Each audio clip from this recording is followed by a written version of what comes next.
Hello friends, mining अड्डा YouTube channel पर आपका फिर से स्वागत है। तो आज हम डिस्कस करेंगे कुछ इंपॉर्टेंट एमसीक्यू के ऊपर जो आने वाले माइनिंग सौदार एंड ओवरवन रिलेटेड एग्जाम के लिए आपका हेल्पफुल रहेगा। तो इसलिए हमारे चैनल को सब्सक्राइब कर दीजिए, पास वाला बेल आइकन को प्रेस कर दीजिए ताकि आने वाले इस तरह का अपडेट वीडियो आपको नोटिफिकेशन के माध्यम से मिलती रहे। तो चलिए स्टार्ट करते हैं। एमसीक्यू की तरफ से पहला एमसीक्यू हम डिस्कस करेंगे।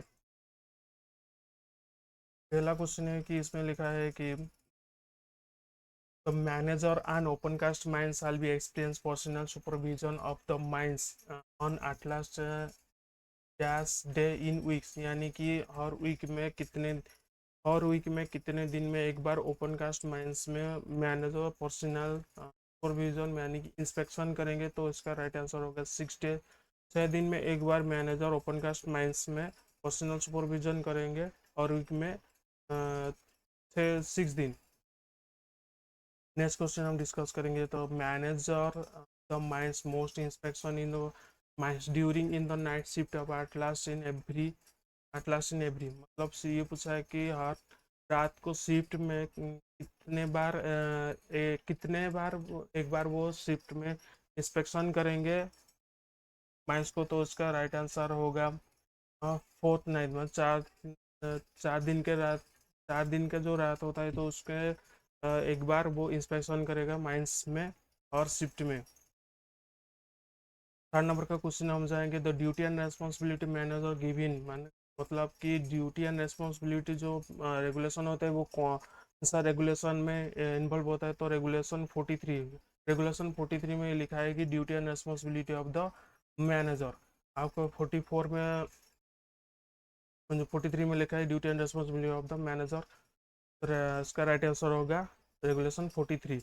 तो नेक्स्ट क्वेश्चन में हम डिस्कस करेंगे। The manager duty and case of serious accident in the mines, यानी कि माइंस में अगर कहीं पर सीरियस एक्सीडेंट हो गया तो मैनेजर का ड्यूटी इनमें से क्या होता है।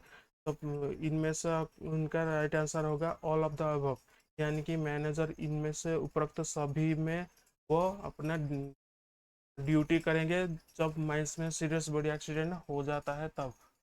नेक्स्ट क्वेश्चन में हम डिस्कस करेंगे। तो what shall be the maximum period of remain inside the mine for the during rescue work using breathing apparatus, यानी कि जो माइंस के अंदर ब्रेथिंग apparatus यूज किया जाता है तो मैक्सिमम कितने पीरियड तक वो काम कर सकता है। तो उसका राइट आंसर होगा 1.5 आवर्स तक वो मिनिमम काम कर सकता है माइंस के अंदर तो ब्रेथिंग apparatus का। 6 नंबर का क्वेश्चन हम जाएंगे। Identify the department of which the workman inspector not is candidate, यानी कि पूछा कि कौन सा है जो वर्कमैन इंस्पेक्टर डिपार्टमेंट के अंतर्गत आइडेंटिफाई नहीं होता है। तो उसका राइट आंसर होगा सिविल। इनमें से जो बाकी सब है माइनिंग, इलेक्ट्रिकल एंड सिविल, ये तीनों वर्कमैन इंस्पेक्टर के अंतर्गत आइडेंटिफाई होता है डिपार्टमेंट के अंदर, लेकिन सिविल जो होता है वो डिपार्टमेंट नहीं होता है वर्कमैन इंस्पेक्टर के आइडेंटिफाई के अंतर्गत। नेक्स्ट क्वेश्चन में हम जाएंगे। In which is the standard of initial periodical medical examination all of people seeking employ in the lead down, यानी कि जो इनिशियल मेडिकल एग्जामिनेशन होता है उसका पीरियड होता है 5 ईयर। 5 ईयर होता है तो उसका जो फॉर्म होता है यानी कि लीड डाउन होता है। Medical exam initial medical examination जो लीड डाउन होता है वो कौन से फॉर्म में दिया जाता है। तो उसका राइट आंसर फॉर्म P1 में दिया जाता है। 8 नंबर का क्वेश्चन हम पूछेंगे। How many year of practical experience in below grounds in the mandatory getting the opportunity in rescue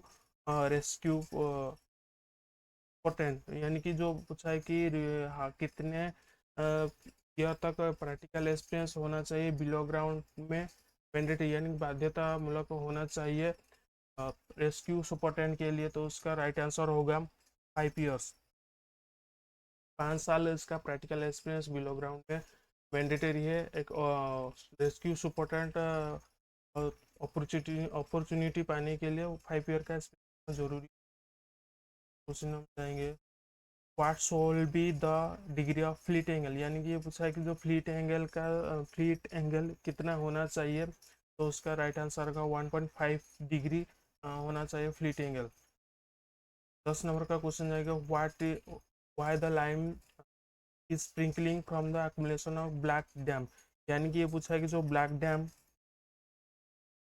के जो गैस प्रोड्यूस होता है तो उसमें लाइमस्टोन का यूज लाइम का स्प्रिंकलिंग क्यों यूज करते हैं, यानी कि जो चूना का एक वाटर बना के उसके ऊपर स्प्रिंकलिंग क्यों किया जाता है। तो उसका राइट आंसर होगा it observation CO2 in the black dam, यानी कि कार्बन मोनोऑक्साइड का ऑब्जर्वेशन करने के लिए ब्लैक डैम के अंदर तो उसमें लाइमस्टोन का स्प्रिंकलिंग किया जाता है। तो ब्लैक डैम मिक्सचर किन किन किन चीज़ों में होता है, इसमें आपका CO2 एंड N2 मतलब नाइट्रोजन मिक्सचर एक मैकेनिकल मिक्सचर होता है जिनमें से वो बनता है एक black dam.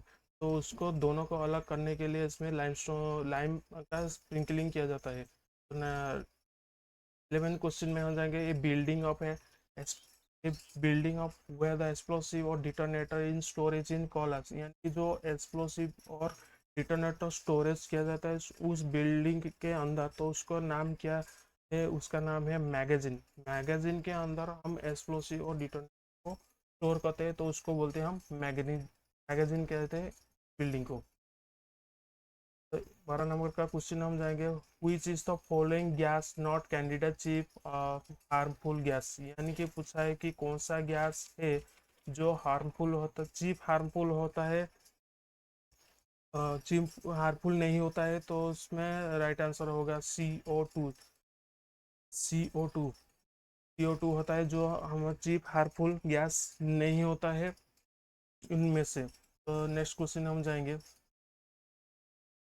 the pieces of rail given in point of crosses known as the pieces of rail given at point crosses known as, यानी कौन सा पीसेस होता है जो पॉइंट से क्रॉसिंग करता है उसको उसका नाम क्या दिया है। तो उसका नाम है चेक चेक रेल इसको कहते हैं। उसका राइट आंसर होगा चेक रेल। 14 नंबर का क्वेश्चन होगा the factor of safety require in copay windings. Copay winding का जो फैक्टर ऑफ सेफ्टी होता है वो कितना होना चाहिए। तो उसका राइट आंसर होगा 7। 7 फैक्टर ऑफ सेफ्टी होना चाहिए इसमें रिक्वायर कोपे वाइंडिंग का। इसका राइट आंसर होगा।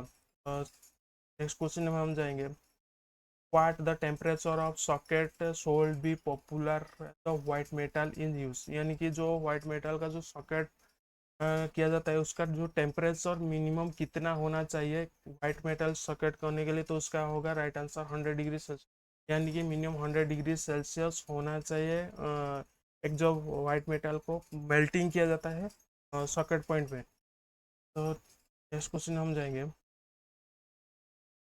What what shall be maximum splitted distance between runway switch and stop block, यानी कि ये पूछा है कि मैक्सिमम सुइटेबल कितना डिस्टेंस होना चाहिए रनवे स्विच और स्टॉप ब्लॉक के बीच में। तो उसका राइट आंसर होगा length of train top plus 10 metre, यानी कि लेंथ ऑफ ट्रेन और प्लस 10 मीटर के अंदर डिस्टेंस होना चाहिए आपका रनवे स्विच और स्टॉप ब्लॉक के बीच में होना चाहिए डिस्टेंस।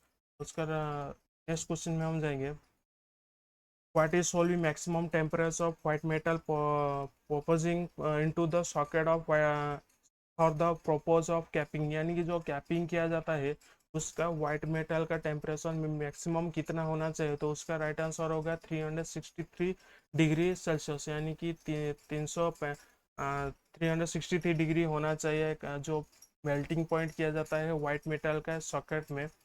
तो उसका राइट आंसर होगा 363 डिग्री सेल्सियस। नेक्स्ट क्वेश्चन में हम जाएंगे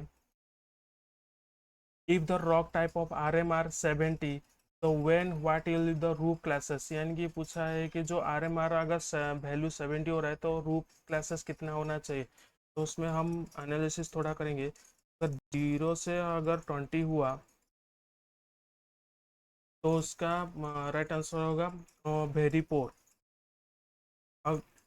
वेरी पोर होगा। अगर आपका हुआ 20 से 40 हुआ तो हुआ पोर। तो इसका राइट आंसर होगा पोर।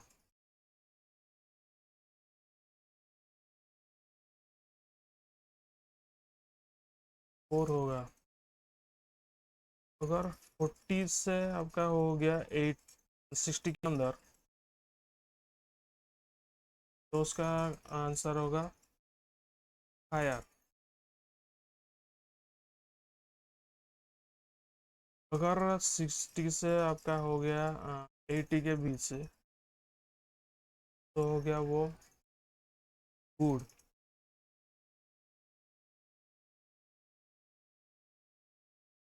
अगर 80 से आपका हो गया 100 हो गया, तो हो गया वो वेरी। तो ये क्वेश्चन पूछा है कि the R M R value is the 70। R M R value जो अगर 70 हुआ, तो 70 आपका हो जाएगा 60 एंड 80 के बीच आ रहा है, तो उसका राइट आंसर होगा गुड। तो इसका राइट आंसर होगा गुड। ये है एनालिसिस। ये टेबल आपको याद रखना चाहिए। जब भी ये इस टेबल को आप याद रखेंगे जी, इसमें से जिस टाइप का आपका क्वेश्चन आएगा, आराम से आप इसमें से टेबल बनाकर इसको सॉल्व कर पाएंगे। तो चलिए नेक्स्ट क्वेश्चन के तरफ से। When the circular is first issue our country, यानी कि हमारे कंट्री में इंडिया में पहले कब इशू हुआ था सर्कुलर, तो उसका राइट आंसर होगा